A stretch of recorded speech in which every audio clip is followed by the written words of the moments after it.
Hello, good morning, Sewaru. Namaste. Welcome back to my another video.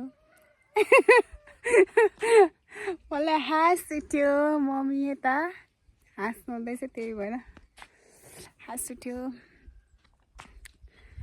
अनि new day new भ्लगको साथ म चाहिँ उपस्थित भइसकेको छु। म चाहिँ अहिले स्टिल गाउँमै छु अनि देख्न सक्नुहुनेछ वरिपरि यस्तो घमाइलो छ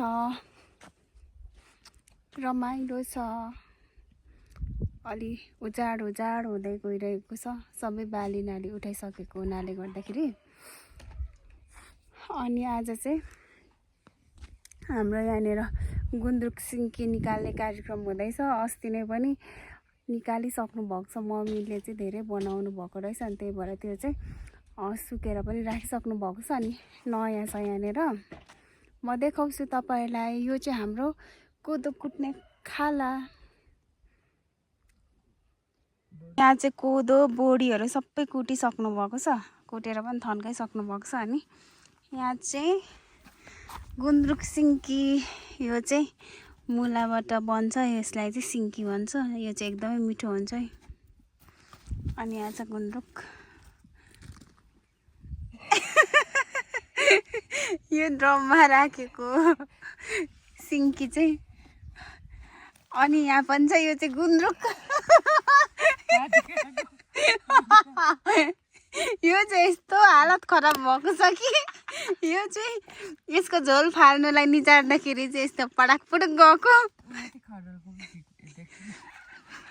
अनि साथीहरु तपाईलाई म अर्को कुरा पनि देखाउने छु है। अनि यहाँ खाडलमा राख्ने गरिन्छ है। यहाँ चाहिँ गुन्द्रुक सिन्की राख्नु भएको थिएन, यहाँनिर राख्नु भएको थियो त्यो यहाँको चाहिँ अनि झिकिसक्नु भएको, अस्ति झिक्नु भएको रे। अनि यहाँनिर छ अर्को, यसरी राख्ने गरिन्छ हाम्रो गाउँतिर चाहिँ गुन्द्रुक सिन्की। अब यो चाहिँ टाइममा चाहिँ कपडा राखेर चाहिँ झोल निकाल्नुपर्छ अनि यो चाहिँ 20-22 दिनमा चाहिँ रेडी हुन्छ। साथीहरु हाम्रो घर चाहिँ यतापट्टि हो, यहाँनिर सर्टकट बाटो निकालेको जानलाई सजिलो होस् भनेर।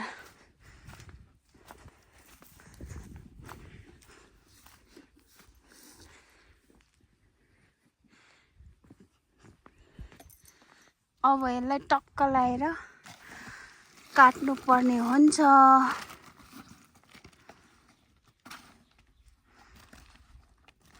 यसको झोल चाहिँ असाध्यै मिठो हुन्छ है त। अर्को चाहिँ यहाँ पनि छ, यसमा चाहिँ के मम्मी गुन्द्रुकको कि सिन्की हो? दुईटै मिसेको। ए गुन्द्रुक मात्रै राखेको।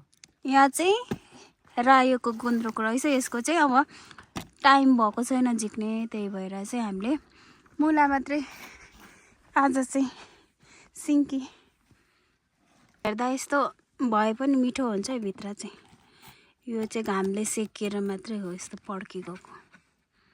Hello welcome back. अनि म चाहिँ फेरि घरबाट चाहिँ गोठ जाँदैछु। मम्मी चाहिँ घरमा सिन्की काट्नुहुन्छ अनि म चाहिँ गोठतर्फ प्रस्थान हुँदैछु। गाउँ आएपछि चाहिँ डेली रुटिन जस्तै नै हुन्छ। बिहान घरको काम गर्यो अनि त्यस पछाडि दिउँसोतिर चाहिँ जहिले गोठमा जानुपर्ने हुन्छ, किन भन्दाखेरि गोठमा पनि बाछाहरू गाईहरू छ अनि त्यही भएकोले गर्दाखेरि चाहिँ गएर पानी घाँस के गर्नुपर्ने हुन्छ। अनि यसरी नै चलिरहेको हुन्छ है त गाउँ आएपछि। अनि यो चाहिँ गोठ जाने बाटो हो। यता तलाउँदी चाहिँ घरहरू पनि छ। यस्तो छ हाम्रो गाउँघर। पहाडी देखिनेहरू पनि यिनीहरू सबै 24 एरियै पर्छ। मौना कुदुक राजा रानी बोधे भन्ने ठाउँहरू पर्छ।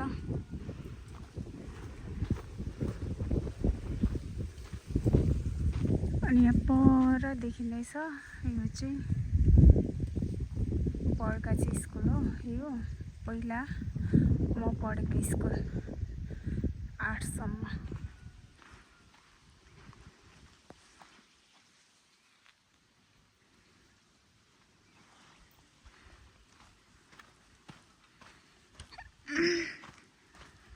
ल यस्तै छ है गाउँघर।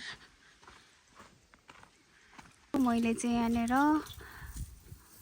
गाई बस्तुलाई पानी दिनलाई चाहिँ यहाँ थापिरहेको छु। यता छ हाम्रो चाहिँ यति नै हो गाई बस्तु। यसरी मैले चाहिँ पानी अघि दिएँ अनि घाँस पनि लगाइदिइसकेको छु। अनि यस्तो छ हाम्रो गोठबारी। सबै घाँसहरू डाले घाँसहरू मात्रै बाँकी छ रुखमा।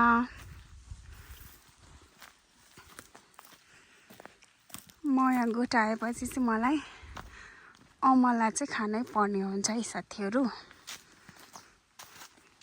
यहाँ सानो रुख छ तर पनि मिठो खालको फलेको हुन्छ।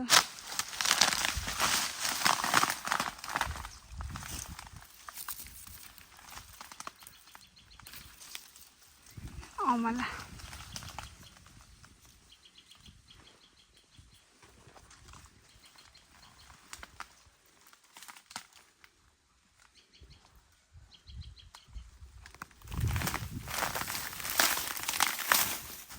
अमला मनपर्छ मलाई चाहिँ साह्रै। भिटामिन सी पाउँछ नि त अमलामा।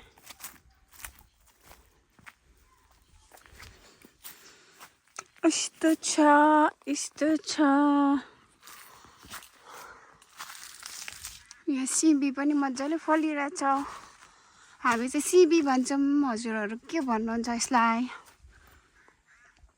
सिबी लही लागेछ हो, दबाई लगाउनु भन्नुहुँदै थियो, बिर्साउनु पो आँटिरहेको रहेछ। मुलाहरू पनि छ यहाँ, उखाल्नै बाँकी छ हो। म चाहिँ गोठबाट अब घर फर्किनु लागेको। मेरो यहाँनिर डोकोमा छ चारो, सुँगुर चारो। अनि आता बाख्राहरू चढ्दैछन्। बाख्रालाई लिएर घर जानुपर्ने हुन्छ। रात पर्नु आँटिसक्यो है। बाख्राहरू चाहिँ फेरि मजाले चढिरहेछ। अब यो बाख्रालाई लिएर घर जानुपर्ने हुन्छ म चाहिँ।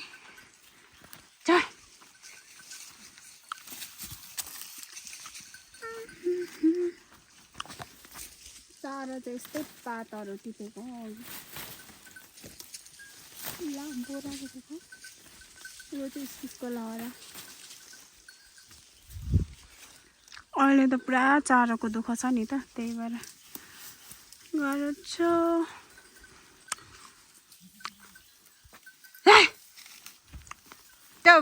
होइन अब घर जाने हो गाई चरु।